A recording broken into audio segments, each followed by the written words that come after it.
And like we said before, week 1 will be less than 2 weeks away by the time you're hearing this and reading this, and we have a lot to cover. And I have all the info you need to build your bankroll this NFL season. After months of research and weeks of preparation for this week 1 slate, this is what I found most important for you to know. So let's get after it. Knowing the implied team totals is a great first step into figuring out what type of game environments are projected. When thinking about the QB position, you want a high-scoring implied team total and a high over-under, and typically we want as close to a competitive game environment as possible. For example, the Green Bay Packers have a 25.75 implied team total, which is the 4th highest on the main slate. They're also 2.5-point favorites, which is the closest matchup on the slate, with an over-under of 49 against the Minnesota Vikings, which is the 3rd highest on the slate. Making it clear, you're going to want one of these QBs to consider in your player pool. Take a look at the rest of the implied team totals on the next slide. Just to be very clear, these are likely to update before week 1 kicks off. So if you would like to have this information at your disposal at any time, subscribe to my social media outlets for updates until the slate locks. My Patreon, TikTok, Instagram, or YouTube channel. All the links to my socials will be in the description down below. To top off the list here, we have the Kansas City Chiefs taking on the Arizona Cardinals. The Chiefs have a 28 implied team total. They're 3-point favorites with a 53-point over-under against the Arizona Cardinals. Definitely a game you would like to stack, especially even the Arizona Cardinals, Kyler Murray. That would be a very great stack, something you would want to attack. Then we move on to the Los Angeles Chargers. They've got some interest for me.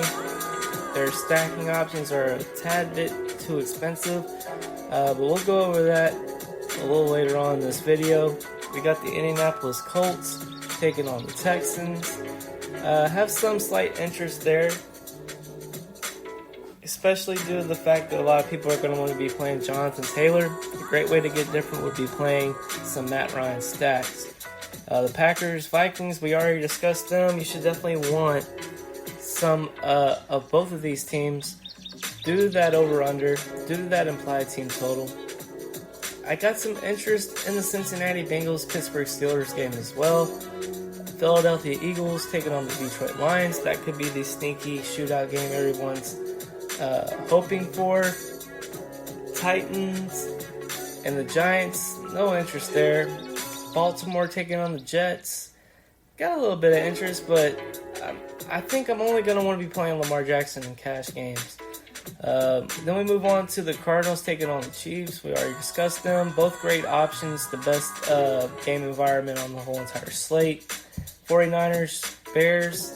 I think I only got real interest in Trey Lance as if I'm playing him in cash games, just due to how many times he throws the ball on a week-to-week basis. Derek Carr and Chargers. Like the game environment, but Chargers are a bit too expensive. But I would like to stack some Derek Carr with his pass catchers. Washington Commanders taking on the Jacksonville Jaguars. Very interested in that game on both sides, to be honest. I could definitely see Carson Wentz or Trevor Lawrence being a very sneaky play. Miami Dolphins taking on the New England Patriots with that 23.5 implied team total. I want to like Tua. I want to like Tyreek Hill. I've been down on them all off season, or really since this week 1 slate came out and the schedule's released. Miami just didn't look very flattering to me, but I've seen some clips of Tyreek Hill and Tua throwing the ball to Tyreek, and it's going to be hard not to like this. I think this is going to be that low-owned stack no one's going to be talking about. The Saints taking on the Falcons. No interest there for me. The over-under 41.5 is just too low. The Saints, I want to like Jameis Winston. He won me a lot of money week 1 last year when they played the Packers. But it's just going to be hard to get on this game for me. Vikings, Packers, we already discussed. Great options. Cleveland Browns, Carolina Panthers. Might have some slight interest in Carolina stacks if I'm just doing like a small field tournament. Stacking Baker Mayfield with Christian McCaffrey and DJ Moore doesn't sound terrible to me. No interest in the Patriots this week. No interest. Well, got some slight interest in Jared Goff if you want to take a shot in the Million Maker, but that over-under is really what's getting me for the Detroit-Philly game. And if you think that game's going to be a little closer than 4.5, I mean, 4.5 is still pretty close, but if you think it's going to be a little closer than that, you could have an edge on some people by playing Detroit, who, by the way, is the most expensive offense in all of the NFL. So that's definitely telling you something. Then we move on to Jaguars, Washington. We already discussed them. We already discussed Baltimore and the Jets, Panthers. So yeah, you guys get the gist of it. I really like some of these top tier implied total games. Definitely want to be putting a little bit more weight into teams like the Vikings, the Bengals, and the Raiders for week 1.